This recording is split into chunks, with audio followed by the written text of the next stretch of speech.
श्री गणेशाय नमः। संक्षिप्त महाभारत शांति पर्व पहला अध्याय। नारद जी द्वारा कर्ण की पूर्व कथा सुनाना।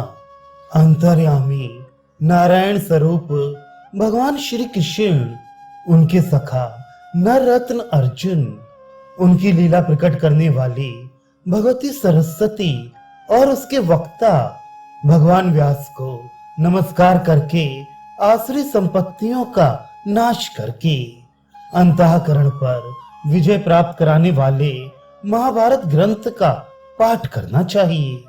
वैशंपायन जी कहते हैं, अपने समस्त हृदयों को जलांजलि देने के पश्चात पांडव, विदुर, धृतराष्ट्र तथा भरत वंश की संपूर्ण स्त्रियां आत्मशुद्धि के लिए एक मास तक नगर से बाहर गंगा तट पर टिकी रहीं। उस समय धर्मपुत्र राजा युधिष्ठिर के पास बहुत से सिद्ध महात्मा तथा ब्रह्म ऋषि पधारे। उनमें द्वैपायन व्यास, नारद, देवल, देवस्थान, काण्व तथा इन सबके शिष्य भी थे। इनके अतिरिक्त भी अनेकों वेदवेत्ता ब्राह्मण, गृहस्थ एवं स्नातक पधारे थे। राजा युधिष्ठिर ने उन सब महर्षियों का विधिवत पूजन किया। इसके बाद वे उनके दिए हुए बहुमूल्य आसनों पर विराजमान हुए। समयोचित पूजा स्वीकार करके वे हजारों ऋषि महर्षि गंगा के पावन तट पर शोक से व्याकुल हुए महाराज युधिष्ठिर को धैर्य बताने लगे। सबसे पहले नारद जी ने व्यास आदि मुनियों से वार्तालाप करके राजा युधिष्ठिर के प्रति इस प्रकार कहा, राजन, आपने अपने बाहुबल तथा भगवान श्री कृष्ण की कृपा से इस संपूर्ण पृथ्वी पर धर्म पूर्वक विजय पाई है। सौभाग्य की बात है कि आप इस भयंकर संग्राम से जीते जागते बच गए। अब क्षत्रिय धर्म के पालन में तत्पर रहते हुए आप प्रसन्न तो है ना? इस राज्य लक्ष्मी को पाकर आपको कोई शोक तो नहीं सताता? युधिष्ठिर ने कहा, मुनिवर, भगवान श्री कृष्ण के आश्रय, ब्राह्मणों की कृपा तथा भीम और अर्जुन के बल से मैंने संपूर्ण पृथ्वी पर विजय तो पाली, परंतु मेरे हृदय में प्रतिदिन ये एक महान दुख बना रहता है कि मैंने लोभवश अपने कुल का संहार करा दिया। सुभद्रा कुमार अभिमन्यु और द्रौपदी के प्यारे पुत्रों को मरवाकर अब ये विजय भी पराजय से ही जान पड़ती है। द्रौपदी सदा हम लोगों का प्रिय तथा हित करने में लगी रहती है। इस बिचारी के पुत्र और भाई सब मारे गए। जब इसकी ओर देखता हूँ तो मुझे बहुत कष्ट होता है। नारद जी, ये सब दुख तो था ही, एक दूसरी बात और बता रहा हूँ। मेरी माता कुंती ने कर्ण के जन्म का रहस्य छिपाकर मुझे और भी दुख में डाल दिया है, जिनमें 10,000 हाथियों का बल था। संसार में जिनकी समानता करने वाला कोई भी महारथी नहीं था, जो बुद्धिमान, दाता, दयालु और व्रत का पालन करने वाले थे, जिनमें शौर्य का पूरा अभिमान था, जो फुर्ती से अस्त्र चलाने वाले तथा विचित्र प्रकार से युद्ध करने वाले थे, जिनका पराक्रम अद्भुत था। उन विद्वान कर्ण को माता कुंती ने ही गुप्त रूप से जन्म दिया था। वे हम लोगों के भाई थे। जलदान करते समय कुंती ने यह रहस्य बताया कि वे भगवान सूर्य के अंश से उत्पन्न हुए थे। पूर्व काल की बात है, जब कुंती के गर्भ से सर्वगुण संपन्न कर्ण का प्रादुर्भाव हुआ। उस समय माता ने उन्हें पेटी में रखकर गंगा की धारा में बहा दिया था। जिन्हें सारा संसार राधा का पुत्र समझता था, वे कुंती के ज्येष्ठ पुत्र और हम लोगों के सहोदर भाई थे। मैंने अनजान में राज्य के लोभ से अपने भाई को ही मरवा डाला। ये स्मरण करके मेरे बदन में आग सी लग जाती है। हम पांचों में से कोई भी उन्हें अपने भाई के रूप में नहीं जानता था, किंतु वे हम लोगों को जानते थे। सुना है मेरी माता कुंती हम लोगों से संधि कराने के लिए उनके पास गई थी। इन्होंने बताया, बेटा तुम राधा के नहीं मेरे पुत्र हो। किंतु कर्ण ने इनकी अभिलाषा पूरी नहीं की। वे संधि के लिए सहमत नहीं हुए। उन्होंने यही उत्तर दिया, माँ मैं राजा दुर्योधन को छोड़ने में असमर्थ हूँ। यदि तुम्हारी बात मानकर युधिष्ठिर से संधि कर लेता हूँ तो नीच, नृशंस और कृतघ्न समझा जाऊंगा। लोग यही कहेंगे कि कर्ण अर्जुन से डर गया। इसलिए समर में श्री कृष्ण सहित अर्जुन को जीत लेने के पश्चात मैं धर्मनंदन युधिष्ठिर से संधि करूंगा। ये सुनकर कुंती ने कहा, अच्छी बात है, तुम अर्जुन से युद्ध करो, किंतु शेष 4 भाइयों को अभयदान दे दो। इतना कहकर माता कांपने लगी। इनकी यह अवस्था देखकर बुद्धिमान कर्ण ने कहा, देवी तुम्हारे 4 पुत्र मेरे चंगुल में फंस जाएंगे तो भी उन्हें जान से नहीं मारूंगा। यदि मैं मारा गया तो अर्जुन रहेंगे, अर्जुन मरे तो मैं रहूंगा। इस प्रकार तुम्हारे 5 पुत्र तो हर हालत में जीवित रहेंगे। कुंती बोली, बेटा अपने भाइयों का कल्याण करना। फिर ये घर चली आई। इस रहस्य को ना तो कुंती ने प्रकट किया न कर्ण ने। इसलिए भाई के हाथ से सहोदर भाई का वध हुआ। अर्जुन ने वीरवर कर्ण को मार डाला। इससे मेरे हृदय को बड़ी व्यथा हो रही है। कर्ण और अर्जुन की सहायता पाकर तो मैं इंद्र को भी जीत सकता था। धृतराष्ट्र के दुरात्मा पुत्र जब सभा में द्रौपदी को क्लेश दे रहे थे और कर्ण की कठोर बातें सुनाई देती थी, उस समय मुझे सहसा रोष चढ़ाता था, किंतु कर्ण के चरणों पर दृष्टि जाते ही शांत हो जाता था। मुझे कर्ण के दोनों पैर माता कुंती के चरणों जैसे ही मालूम होते थे, किंतु बहुत सोचने पर भी मैं इसका कारण नहीं जान पाता था। भगवान, कर्ण के पहिए को पृथ्वी क्यों निकल गई? मेरे भाई को ऐसा श्राप क्यों प्राप्त हुआ? ये मुझे बताइए। मैं आपसे ये सभी बातें ठीक ठीक सुनना चाहता हूँ, क्योंकि आप सर्वज्ञ हैं, भूत भविष्य की सारी बातें जानते हैं। वैशंपायन जी कहते हैं, राजन, युधिष्ठिर के इस प्रकार पूछने पर नारद मुनि कर्ण को जिस तरह श्राप प्राप्त हुआ था वे सारी कथा कहने लगे। भारत, ये देवताओं की गुप्त बात है, किंतु मैं तुम्हें बता रहा हूँ। एक समय सब देवताओं ने विचार किया कि कौन सा ऐसा उपाय हो जिससे भूमंडल का सारा क्षत्रिय समाज शास्त्रों के आघात से पवित्र होकर स्वर्ग सिधारे।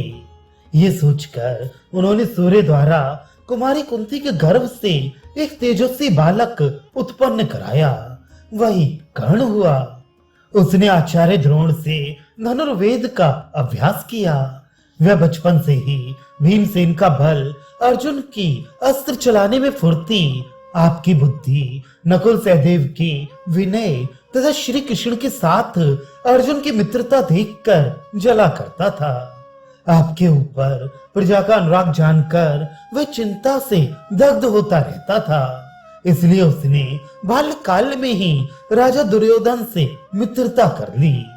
धनंजय का धनुर्विद्या में अधिक पराक्रम देखकर एक दिन कर्ण ने द्रोणाचार्य से एकांत में कहा, गुरुदेव, मैं ब्रह्मास्त्र को छोड़ने और लौटाने की विद्या जानना चाहता हूँ।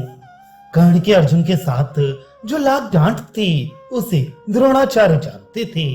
उसकी दुष्टता से भी वे अपरिचित नहीं थे।